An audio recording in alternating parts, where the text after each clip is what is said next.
এক ব্যক্তি একটা মাছির কারণে জান্নাতে গেছে, আরেক ব্যক্তি একটা মাছির কারণে জাহান্নামে গেছে। সাহাবায়ে কেরাম প্রশ্ন করলেন, কাইফা যালিকা ইয়া রাসূলুল্লাহ, ও আল্লাহর রাসূল, মাছির কারণে জান্নাতে যায়, মাছির কারণে জাহান্নামে যায়, কিভাবে হয়? তখন নবীজি বললেন, দুই লোক এক এলাকা দিয়ে গেছে, এই এলাকার লোকজন ছিল মূর্তি পূজারী। তখন তারা বলল, আমাদের মূর্তির নামে কিছু নিবেদন করাই লাগবে, আর নাইলে যেতে পারবা না। কয় যদি নিবেদন না করি, কয় গর্দান উড়াইয়া দিব।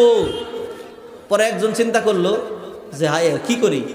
তখন তারা দুইজনে বলল, দেওয়ার মতো আমাদের কাছে কিছুই নাই। বলল, কর্রিবু ওয়ালাউ যুবাবান, এই যে মাছিগুলো উঠতেছে, একটা মাছি ধরো, দইরা বলো মাছিটা মূর্তির নামে দিলাম। একজন বলল, জান বাঁচানো ফরজ। আমরা বলি না জান বাঁচানো ফরজ? কোথায় শিখছেন এই মাসালা? 100% মিথ্যা। এইবার এই লোক মাছি ধরে নিবেদন করলো, ওই লোকগুলো খাল্লো সাবিলাহু, তাকে ছেড়ে দিল।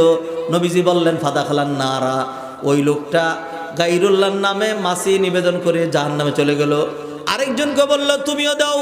এইবার ওই লোক বলল, মা কুনতু কাররিবু দুনাল্লাহি আযজা ওয়া জাল, আমি আল্লাহ ছাড়া অন্য কারো জন্য মাছি তো দূরের কথা, ভালো কোনো নিবেদন করি না। বলল, তাইলে তোমার গর্দান উড়াই দিব। সে বলল, আমার জীবন মরণ আল্লাহর জন্য, বেঁচে থাকলেও আল্লাহর জন্য বেঁচে থাকবো, মরে গেলে আল্লাহর জন্য মরে যাব। তখন তারা ফাদারাবু উনুকাহ, ওই লোকের গর্দান উড়ে দিল। নবীজি বললেন, ফাদা খালাল জান্নাহ, গর্দান উড়াই দেওয়ার সাথে সাথে ওই লোকটা কোথায় চলে গেল? জান্নাতে চলে গেল। আমার ভাইয়েরা, এই হাদিস থেকে আপনি একটা দর্শ নেন, গায়রুল্লাহর নামে মাছি নিবেদন করলে যদি জাহান্নামে যায়, আপনারা যারা বিভিন্ন মাজারে মুরগি দেন, সিন্নি দেন, গরু দেন, উট দেন, অবস্থা কি হবে?